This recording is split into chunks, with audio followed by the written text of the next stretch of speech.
कक्षा 11 रसायन विज्ञान टॉपिक चल रहा था द्रव्य की अवस्थाएं। उनमें आप लोग द्रव्य की गैसीय अवस्था देख रहे थे। गैसीय अवस्था में गैसीय नियम था। गैसीय नियम में एक शब्द आया है आदर्श गैस। आदर्श गैस क्या है? वह गैस है जो बॉयल और चार्ल्स के नियमों का पूर्णतया पालन करती है। आदर्श गैस कहना वह गैस है जो बॉयल और चार्ल्स के नियमों का पूर्णतया पालन करती है, अर्थात स्थिर ताप पर P समानुपाती 1/μ। स्थिर ताप पर ये बॉयल ने कहा था इसका पालन करें। V समानुपाती T स्थिर दाब पर ये कहा था चार्ल्स ने। तो जो इन दोनों नियमों का पूर्णतया पालन करें PV = nRT। ये गैस समीकरण है आदर्श गैस के लिए। जो इस नियम का पूर्णतया पालन करती हैं उन्हें क्या कहा जाता है? आदर्श गैस। और वास्तव में कोई ऐसी गैस है ही नहीं जो पूर्णतया बॉयल के नियमों का और चार्ल्स के नियमों का पालन करती हो। तो इस आदर्श गैस को एक काल्पनिक गैस माना गया। काल्पनिक गैस है। क्यों? क्योंकि कोई भी गैस पूर्णतया बॉयल और चार्ल्स के नियमों का पालन नहीं करती। तो गैसों को दो भागों में बांट दिया गया, एक आदर्श गैस और दूसरा वास्तविक गैस। वास्तविक गैस दो प्रकार की गैसें हैं। कुछ बॉयल के नियमों का पालन करती हैं और कुछ बॉयल के नियमों का पालन नहीं करती हैं। तो जो बॉयल और चार्ल्स के नियमों का पूर्णतया पालन करें आदर्श गैस कहलाती है, और जो बॉयल और चार्ल्स के नियमों का पूर्णतया पालन नहीं करती है उन्हें वास्तविक गैस कहा जाता है। इसके अलावा जो और अंतर है दोनों में वो है कि आदर्श गैस एक सैद्धांतिक गैस के रूप में प्रस्तुत हुआ है कि यह सिद्धांत है P समानुपाती 1/T। V समानुपाती 1/T यदि दाब स्थिर रहेगा तब, लेकिन ना तो पूर्णतया दाब स्थिर रह पाता है चार्ल्स के केस में, और न बॉयल के केस में पूर्णतया ताप स्थिर रह पाता है, अर्थात ये केवल सैद्धांतिक मान होता है और यह एक काल्पनिक मान हो जाता है। कल्पना कर लिया जाता है कि ऐसा होगा, वास्तविक कैसे इसका पालन करेंगे। और आदर्श गैसें जो होती हैं उन गैस के अणु का आयतन, गैस के अणु का जो आयतन होगा ये गैस के आयतन की तुलना में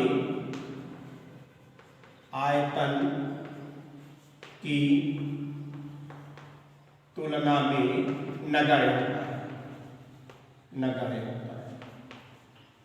क्यों? गैस के मॉलिक्यूल बहुत छोटे छोटे होंगे और गैस का आयतन उसकी तुलना में बहुत बड़ा होगा, उसकी तुलना में नगण्य होता है। लेकिन यह जो है वास्तविक गैसें जो होती हैं इनमें अणु का आयतन गैस के आयतन की तुलना में नगण्य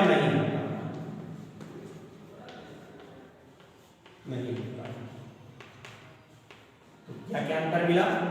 आदर्श गैसें बॉयल और चार्ल्स के नियमों का पूर्णतया पालन करती हैं, ये कुछ सीमा तक पालन करती हैं, या एक काल्पनिक गैस होती या एक सैद्धांतिक गैस है। तो वास्तविक गैसें काल्पनिक गैसें होती हैं, कल्पना कर लिया जाता है ऐसा होगा। तीसरा अंतर कि गैस के अणु का आयतन जो छोटा सा होता बहुत कम होता है वो गैस के आयतन की तुलना में नगण्य होता है। लेकिन वास्तविक गैसें जो होती हैं इनमें जो अणु का आयतन होता है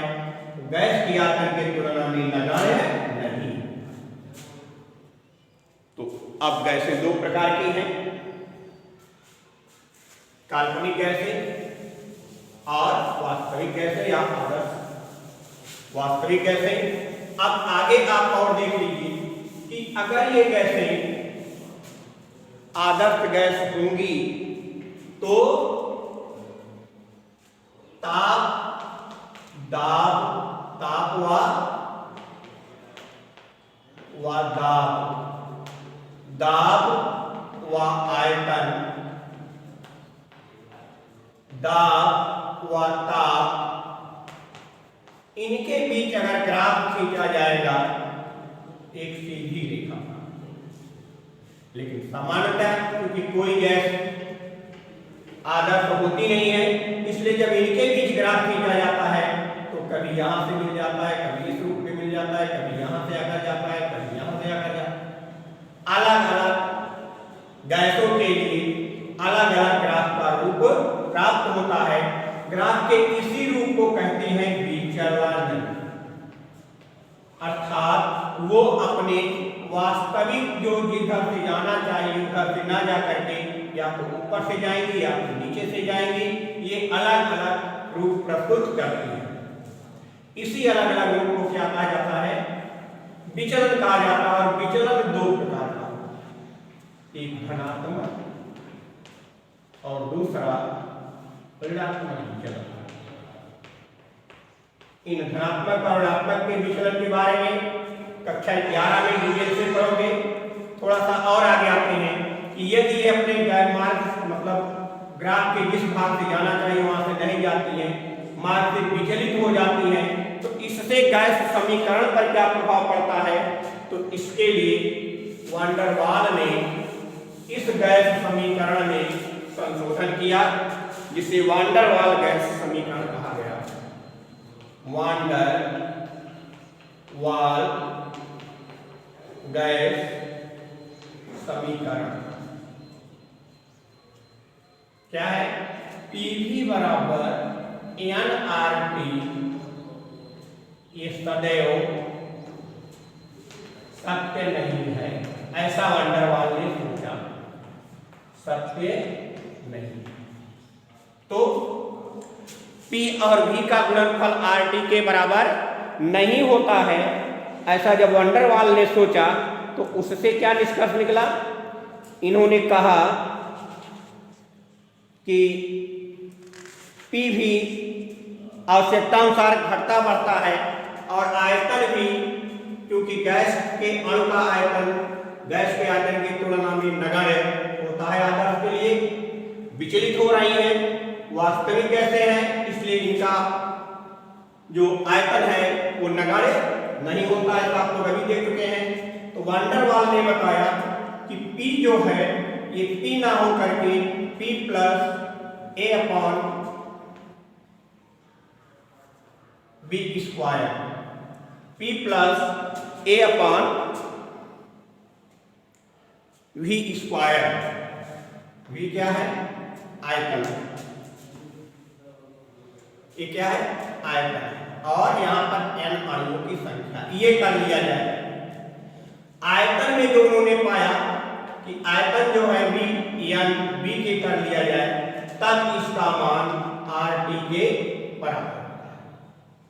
तब इसका मान RT के बराबर होता है।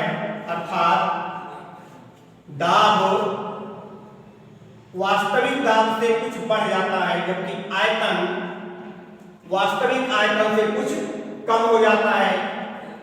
कमी अणुओं की संख्या पर निर्भर करती है, वृद्धि भी अणुओं की संख्या पर निर्भर करती है।